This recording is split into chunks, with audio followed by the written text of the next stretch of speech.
Hello and welcome to CornNation's Overreaction Louisiana Tech. I'm Greg Mahochko, and joining me is the man with the plan. I don't know what the plan is. We're going to find out the plan. That's Haas Reuter. Haas, my broadcast buddy, what's going on? Not too much, Greg. How are you this evening? I am doing well. Quick apology or programming apology because, yes, we know that this game was 2 days ago, but life happens, man. And as we've learned here at CornNation and hopefully across Husker Nation is that there are some things that are more important than Husker football. Yes, there are. And that's all we really need to say. Probably didn't even need to address it at all, but that's what I do. I overthink things, Haas. Hey, you know what? It's just a sign of intelligence. I don't know what made your weekend so great that you're being so nice to me, but I'll take it. Have I ever been mean to you? Never. That's I only reserve that for John. Son of a bitch, John. Well, let's get into it. Nebraska, Louisiana Tech. Again, they played this past Saturday, Memorial Stadium, and Nebraska comes out victorious, 28-14. Was a win. It's a notch in the win column, but I was looking at John's prediction and my prediction. John said 38-9. I said 45-6, and buddy, we were both wrong. Yeah, it's one of those games that when you're watching it, you think to yourself at various points, the only people watching this right now are the people who are actually fans of these two schools. Because there's no casual fan that's tuning in to see that. Like, it's a face that only a mother can love. It's the college football equivalent of that. Because, I mean, when we're averaging like 2 yards per attempt in the passing game on first down, I mean, and I know that this is run the damn ball country, but at the same time, we need an effective passing game. It's just it's very methodical football that's not always the most aesthetically pleasing football. So let's talk about, because I've got the passing statistics pulled up right now. Heinrich Haarberg, by the way, got his second start in front of the home crowd there, went 8 for 18. The average per attempt was 5.9 yards, and the average per completion was 13.4 yards. So it's not great. On the other end, though, Nebraska did rush for 312 yards. And talk about run the damn ball country, 48 rushing attempts against Louisiana Tech, which is great. I mean, Nebraska's had stalwarts, old fans have asked for two things, right? You said bring back the stiff defense and bring back a rushing game. You rushed for over 300 yards. Asterisk or not, I don't care when you're talking about Louisiana Tech, but you rush for that many yards, that many attempts. Some old school fans are going to be real happy by that, Haas. Yeah, and as we all should be happy because this game kind of had the hallmarks of one that we would lose in the past. Yeah. I think that this staff especially is the difference in being willing to embrace changing conditions on the fly, being willing to incorporate the real-time feedback they're getting from the game of, hey, our best option, no pun intended, is to run the quarterback, and then fully embracing that, because so many other staffs we've seen at Nebraska that just flat out won't embrace the, easy, sensible decision. They won't just make the routine play. And so in this game, I thought it was a big step forward as a program in general that, hey, we embraced who we are and we executed it. It wasn't always pretty, but in the end that we proved to be the more physical football team. I want to talk, highlight some of those individual statistics here real quick. Let's talk about rushing the ball. And wouldn't you know, the quarterback was the leading rusher once again.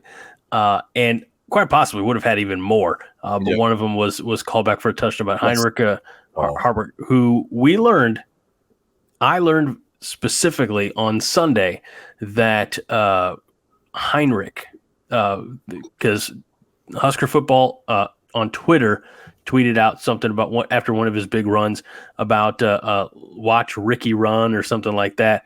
And I said, wait. And I quoted the tweet and I said, is that like, are we supposed to call him Ricky now? And Heinrich's mom responded to that tweet on Sunday saying, that's my least favorite of all his nicknames. I said, okay, no, that one does not have mom's approval. We're sticking with Heinrich. We're sticking with Heinrich.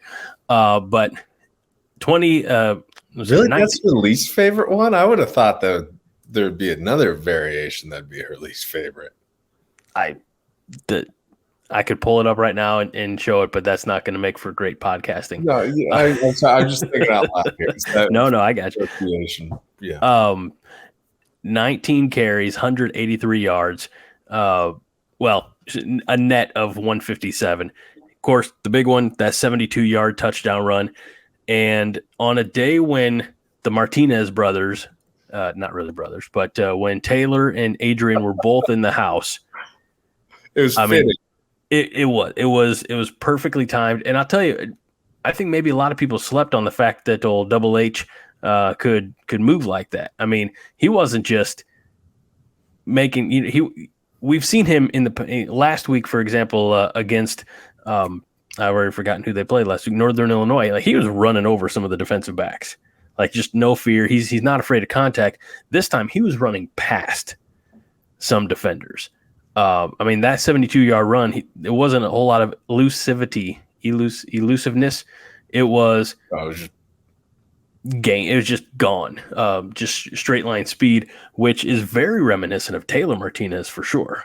Very reminiscent of Adrian before he got hurt against Colorado that year too. Anthony Grant, 22 carries for a net of 135. Both of those men had a touchdown. Billy Kemp, 1 carry, 9 yards, the touchdown on the jet sweep. I mean, look, they ran for 312 yards. They averaged 6.5 yards per carry. Mm-hmm. The proof is in the pudding, as they say. You want to win ball games at Nebraska this year, at least, run the damn ball. And I think it's a recipe that can get you to 6 wins. Mm-hmm. I really do.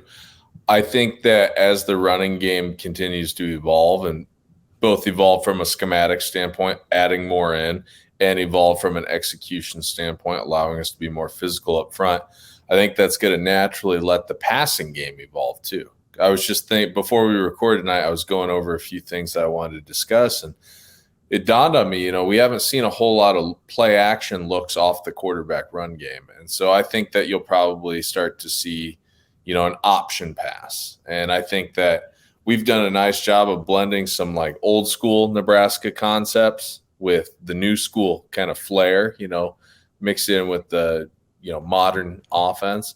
And I think that there's a really nice opportunity to kind of put our modern twist on some of the old classics like the option pass, and whether that's, a wheel route out of the backfield from the power eye, because I do think that we'll see some looks like that eventually. I think that we're trending that direction with, especially when we're lining up with an extra offensive tackle in at tight end, and we're unbalanced formations to try to overload the point of attack.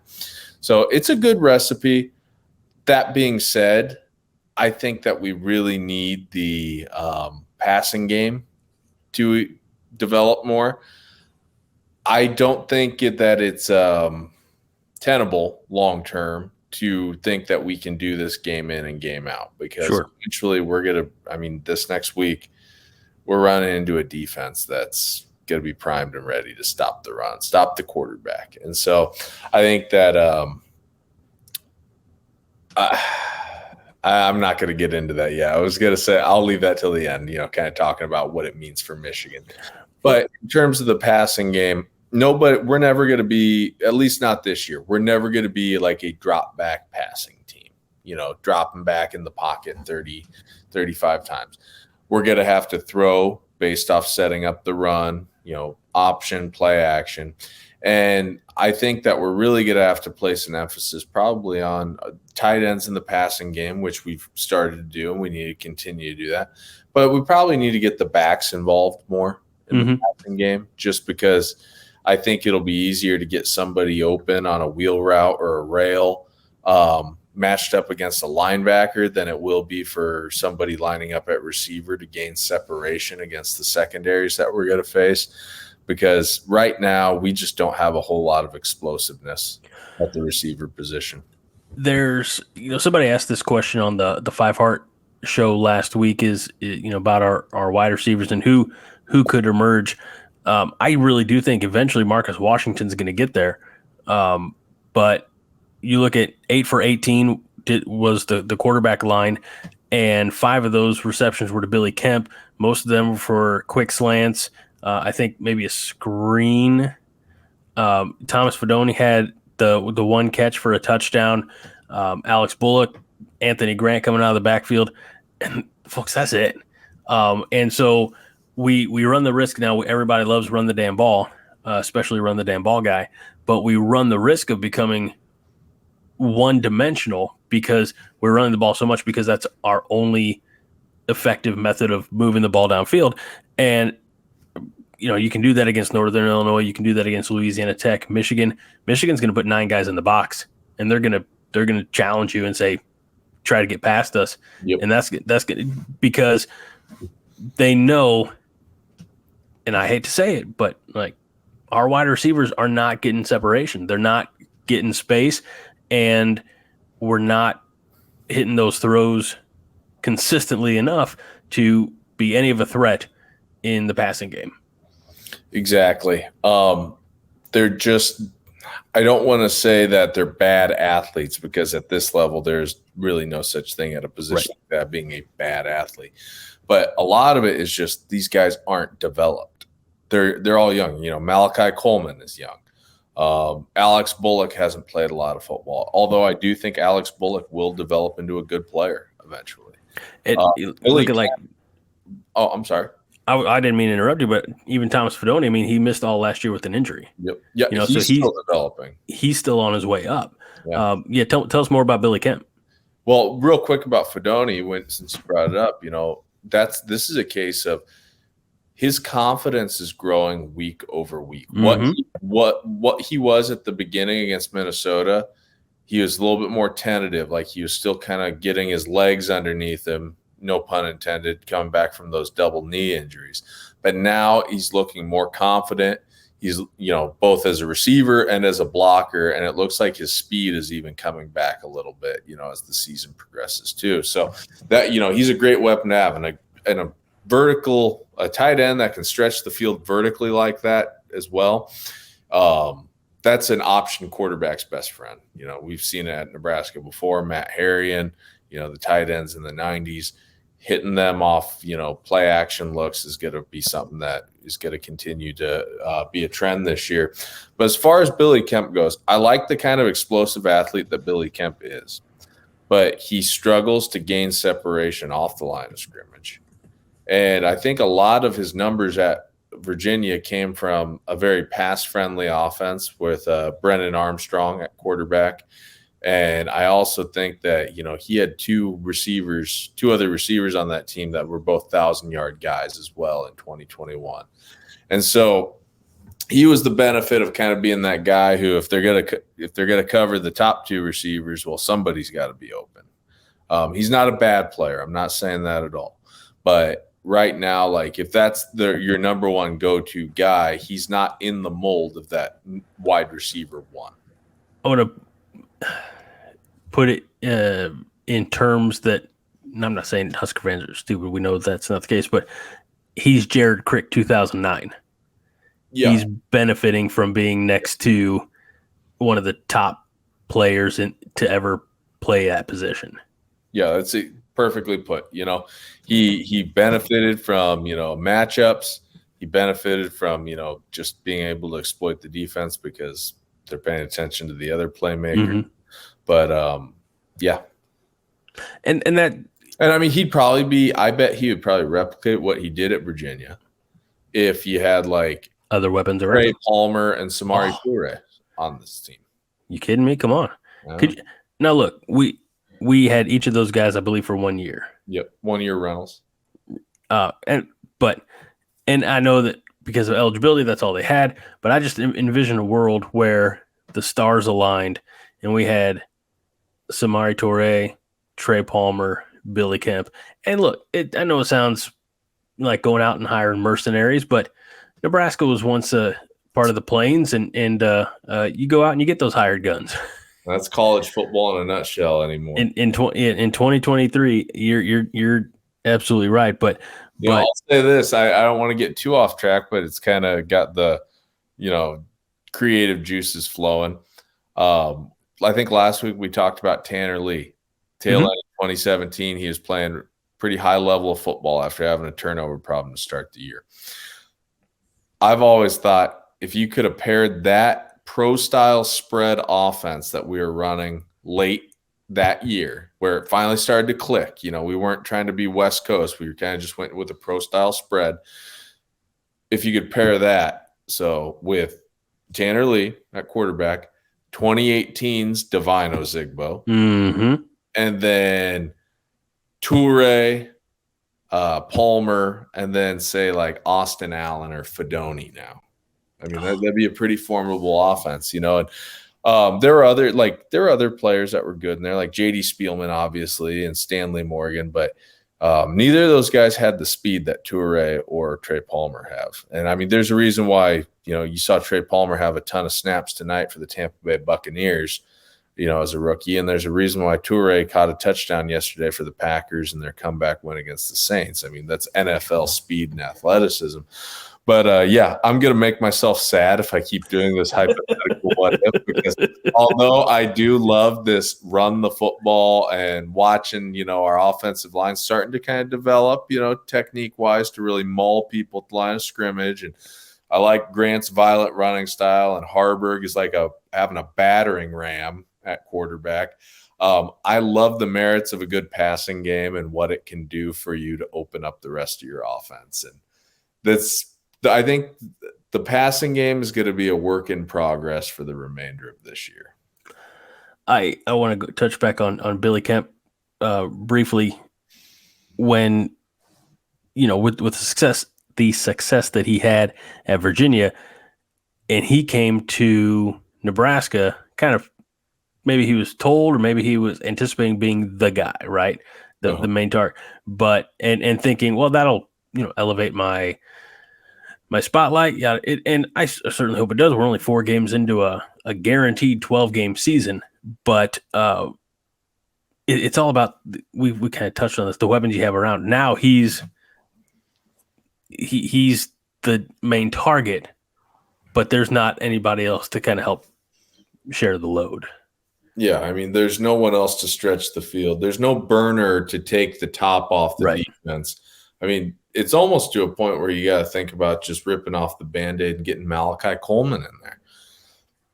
And just saying, hey, like, we know that you're not developed to where we want you to be, to run the entire offense. But, hey, we're going to put you in here, and in this package of plays or this series of plays, you're going to run the alert route. You're going to run the alert route that's just running off the safety. And if you're open and we take the chance to throw it to you, maybe you get, a big play. But, your job is just to be the clear out.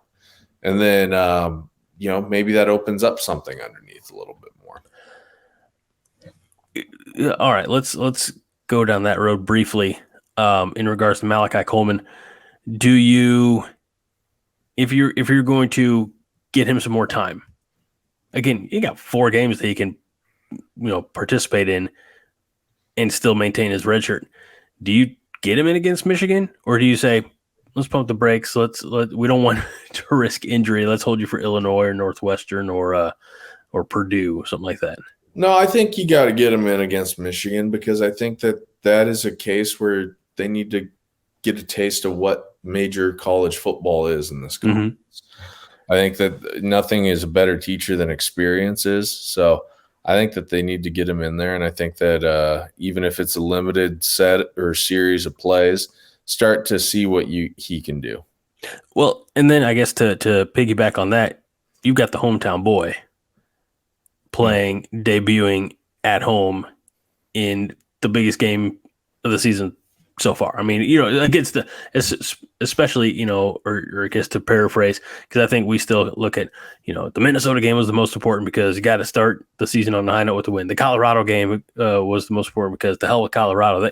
Every game, the most important game is the next game, but this is also number 2 Michigan, so Michigan, so that I think as a fan base, I think that we tend to hate Michigan more than Ohio State for obvious reasons from the 90s, split national championship. But a lot of it is just, I don't think we really appreciate Michigan's superiority complex that they have about everything. Ohio State has that too. Yeah, Michigan's insufferable. I think my issue with it is on my social media timeline is I have more people who claim Ohio State fandom than Michigan, so I see a lot more of their obnoxiousness, and I could just so I'll catch hell for this in the comments, and that's fine.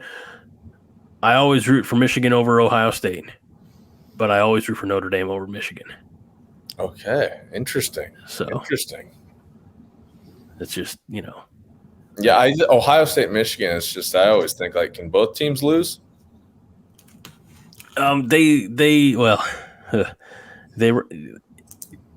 in the movie A Sum of All Fears. Morgan Freeman, Ben Affleck. It's Tom Clancy. I've seen it. Yep. James Ryan. I'm sorry, not Jack Ryan. I used to joke that like if it was New England versus Baltimore in the playoffs or something, like, can we have a Sum of All Fears moment? But that's just that's not nice to say. We don't make those jokes in the 21st century. All right. So we know that the ground game is carrying, no pun intended, the offense, but that defense sure is doing its part. And without any superstars, really, just being well coached, well prepared, flying around. This is a fun defense to watch. And gave up 46 yards on the ground. Nation's top-ranked rushing defense. There you go. And the Fields was their leading rusher with 6 carries for 28 yards. Teams I just think don't really want to necessarily even run against us. And we knew that going in. The scouting report was Louisiana Tech passes better than they run. They defend the pass better than they defend the run. And so that kind of fit well into what Nebraska does, because Nebraska just, I think, wanted to pound the rock, but giving up almost 300 yards on the ground with 1 touchdown, it's not what I say on the ground, in the air. Sorry for the confusion there, folks. Almost 300 yards in the air. There's, as good as they are, there are improvements can be made. Yep. So. Yep. There are times where we need to be able to get pressure with 4 a little bit more often. Mm-hmm. We're getting good pressure when we bring a blitz, but I'd like to maybe see us get pressure just with 4. I'd like to see us start generating some more turnovers as well. I think that especially with this offense, we could use a short field, to maximize our points scoring. But other than that, like this defense, week in and week out, you can tell that they are so well coached and well prepared. They don't have alignment issues. Their run fits are sound. The coverages are always tight. Even when a quarterback completes something on us, aside from some of those bombs against Colorado, the coverage is really good. And so, again, like I said last week, I think we don't need to be concerned about Tony White leaving to be a DC at another program. I think we need to be more concerned than the next couple of years he leaves to be a head coach somewhere. Sure. Because he's the real deal. I mean, and for as good as he is, I find myself thinking like, well, on the offensive side of the ball, why is the defense so far ahead right now? And from that standpoint, I think it's the cupboard was, for Frost being an offensive guru, he left the cupboard very bare. on his way out. We've signed, I saw this statistic, we signed 30 high school wide receivers since 2013.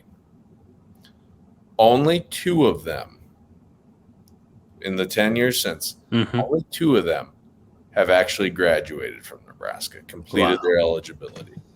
And so Frost had a big problem with that. There were entire classes that basically within a year or two, most of the recruiting class transferred out under Frost. So he left the cupboard bare, and beyond that, he kind of left the cupboard in a state of flux where it was the Frost offense that him and Troy Walters installed upon coming here from UCF. Then they not fired Walters, but he was encouraged to move along. And then they brought in Matt Lubick, who was at a credit union before getting the job here. And I'm trying to hide my displeasure with that hire still to this day. But we bring him in, and the offense morphs a little bit again in 20. And then going into 21, it morphs even further where it's like this pro-style spread passing game mixed with the Coastal Carolina spread option attack. It's kind of this Frankenstein offense. And then in 2022, it morphs again when you bring in the worst hire Nebraska could have made, Mark Whipple, and it's a totally different skill set. They bring in different transfers through the transfer portal, and then now we're morphing it again. And so, there's been no continuity. It's like Alex Smith when he got drafted in the NFL. He played for 7 different offensive coordinators his first 7 years in the NFL. People thought he was a bust because he never had any continuity. And so Nebraska's dealt with this before because there was a stretch there, and I didn't mean to interrupt you again, but we had like a different defensive backs coach every year for like 5 years. Yeah, it went Marvin Sanders, then I think it was Corey Raymond, then Terry Joseph, then Charlton Warren. I mean, there were just Dante Williams was there at one point. I mean, they just kept rotating, and the secondary kind of took a hit. Secondary, by the time Frost rolled around, was pretty depleted in terms of personnel. And these things take time to rebuild. And that's why, with the offense, we have to be patient. And I haven't been exactly, I wasn't exactly impressed with Satterfield at South Carolina. And I was a little bit reticent about his hiring here. But I will say, after watching the Louisiana Tech game, I'm starting to sit there and I'm like, you know what? When he finds something that works, he continues to stick with it. He doesn't tend to get, overly cute or go away from what's working. Like, you have our base concepts, and we're going to package them in a few different ways, and we're really just going to emphasize those and, drill down the fundamentals. And so looking at it objectively, when you go back and you rewatch the tape on Sunday or Monday, when the emotion of the game isn't there, you can see it's a good plan, actually. What we have in place is a good plan for what we have to work with. The drive that Anthony Grant scored on, we kept power, double team on the 3 technique, kick the end with the fullback, pull the guard around to lead up through the linebacker. And we started leaning on them pretty good. And so when this identity emerges, fully embrace who we are. Is it perfect? Hell no. But is it enough to get us up to 6 wins and get to a bowl game? I think so. I want to go back to something you said towards the beginning there, in that kind of shocking statistic that you get 30 high school wide receivers brought in the last 10 years. 2 of them graduate as Huskers. Of course, not including the transfer portals in, but there have been an abundance of transfer portals out. And so I got to thinking, I'm like, why does that number seem so low? Because at any time you can have, if I pulled up, I don't have the roster pulled up right now, but I bet every player who has WR listed as their position, there's probably 11 or 12 young men listed at wide receiver right now. Oh, yeah. From redshirt all the way to senior. I think we talked about this last week, either you and me or John and myself. There is a startling lack of experience at the wide receiver position. You have very few underclassmen. You hope that a lot of these younger guys develop, and I think they will over time, because I feel like we have the staff in place to actually help these guys develop. But when you were talking about, some of the players who came in and were out, I think of all the ones brought in during the Mike Riley era, the Cal-Nebraska connection. Yep. I thought of Tyjon Lindsey, and I typed out, like, Tyjon Lindsey, where's he at? Oh, crap, he's with the Seattle Seahawks as a rookie right now. He's not doing anything, no stats, no discernible stats, but, maybe something in the preseason. But, like, for whatever reason, that was a name that jumped out at me. Like, I haven't heard Tyjon Lindsey in a while. And, he left here, went to Oregon State. It boggles the mind. I was shocked that number of high school wide receiver recruits was 30. I figured it would have been double that. Yeah. Well, we also had a lot of success in that time frame with walk-on receivers or guys that transferred in. Right. Trey Palmer and Toure are two guys that transferred in. Spielman didn't finish his career here. Nope. He transferred. Stanley Morgan finished his career here, so that's one. But then Brandon Riley was a walk-on. Okay. You can't really count Westerkamp or Alonzo Moore because they were a part of the class of 2012. So that predates the cutoff of 2013. But then you think about, like you said, the Cal-Nebraska, Keyshawn Johnson Jr., Tyjon Lindsey. You think about guys like, Darian Grimm, who, transferred to Boise State. And then the class of 19, I mean, there were a lot of guys, Demarius Houston, Jamie Nance. I mean, guys that were brought in and they never played. They just transferred out. Or DeColdis Crawford. Mm-hmm. So a lot of guys, just didn't pan out for whatever reason. And maybe a little bit of that's development. Maybe it's the revolving door on philosophies in that time frame that's taken place. But we've also had a lot of success with guys like, Levi Falk. I thought he was a good receiver. He was a possession guy. He was solid. I felt, Wyatt Lewer wasn't bad. And then, another one, Xavier Betts transferred in and out, or not transferred in and out, but, he's been in and out of the team. Right. There's another one. But Levi Falk, that's a name that I think too many people forget. But he was one, like, hey, if it's 3rd and 7, he's going to go to the 8 yards out, and turn around and be ready for the football. Yep. Like that's the guy who's going to help make sure that the offense stayed on the field. And he was a transfer in from one of the Dakotas, I believe. South Dakota State. Thank you very much. Well, then, you got like Will Nixon, who's now at the University of Washington as a running back, but he came here as a receiver. His dad is Jeff Nixon, who was Rule's offensive coordinator at Baylor and at Carolina, one of Rule's best friends too, because I remember when Rule got hired that said, I think they were college roommates at Penn when they were playing at Penn State. But Will Nixon, I remember that was really disappointing when he transferred out because in the limited playing time that he did get, he looked really promising. And Wan'Dale Robinson, we're missing the obvious one there too. Sure. But I don't blame Wan'Dale because Scott Frost just tried to have him killed in the end zone. So that Rutgers, I know exactly which play you're referencing. That option against Rutgers from the 1 is brutal. Well, I was thinking about the one where the pass. Oh yeah. That too. Against Illinois. Right. Yeah. But yeah. All right. So go ahead. No, I was just going to say, I think I knew we were kind of transitioning this, talk about the passing game. The obvious, we're playing Michigan this week.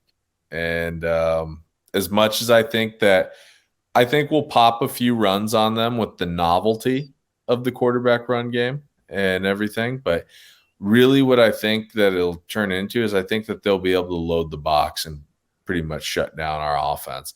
I think our defense will hang in there for a quarter, maybe 2 quarters, much like the Colorado game, before I think that eventually the dams get a break open. When we're forced to look, if they're putting 9 guys in the box, you either go power against power and see what happens, or I'm afraid. And I don't do predictions on this show. Predictions I save for the 5 Heart podcast, but you start forcing things in the passing game, which turn into giveaways, takeaways for the other team. So I think we're going to have a lot of forced. I hope I'm wrong, but we might have some forced errors come Saturday. So. I'll say this. I know you said you don't do predictions. I'll give mine at least. Because since I'm not on the 5 heart, but I think, like I said, the defense will hang in there for 2 quarters. I think that we'll probably have, a couple of runs that will pop, on the quarterback run game option, designed runs, things like that. And I'm going to say Michigan 27, Nebraska 10-14. And you know what? I'd feel pretty good about that one coming away from that. That would be. I mean, I think that there'd be a lot of positives to take away if the score ended up being something like that. I also see a scenario where no matter what, Michigan has a spy specifically on the quarterback, and which will make things difficult. Because I got thinking about maybe a 72-yard rush, maybe the kind of rushing day that he had will make them fear/respect the run game a little bit more. Might open things up in the option, but if you have a backer, linebacker or a DB who's playing the edge on an option, and you have a spy on the QB, you don't have an option game. Nope. I think that they'll probably have their ends or outside linebackers really attack our pitch key, the trailing back, and I think they'll have their safety filling hard downhill to take the quarterback. Nothing will make me happier than beating Jim Harbaugh. Same. And what's funny? Right now I can, intellectualize it and be like, yeah, there's no chance. Like, it's not going to happen. Let's just keep it close.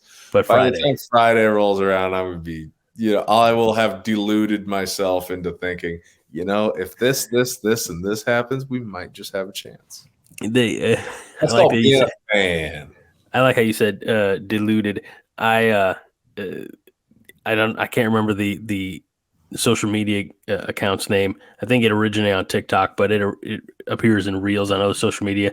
It's a I believe African gentleman who speaks English with an accent, and he'll find some random TikTok video or something like that and react to it as it goes along.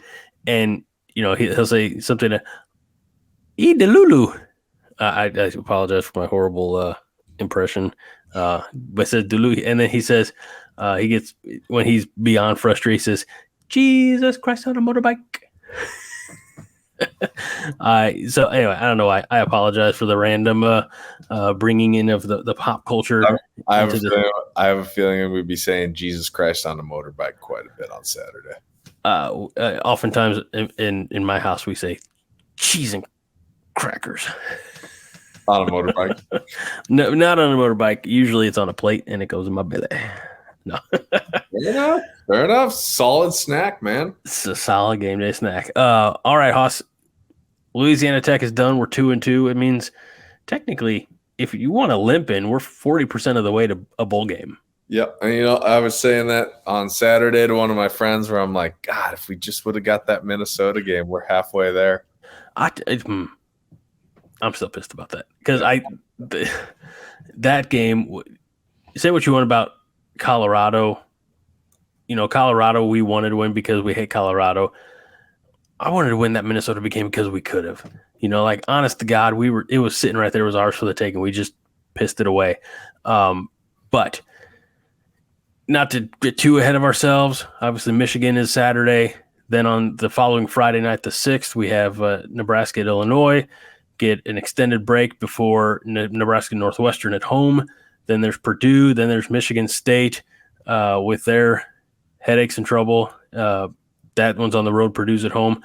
Home against Maryland, at Wisconsin, home against Iowa. I mean, I'm looking at that. I can find 3 to 4 more wins with no effort.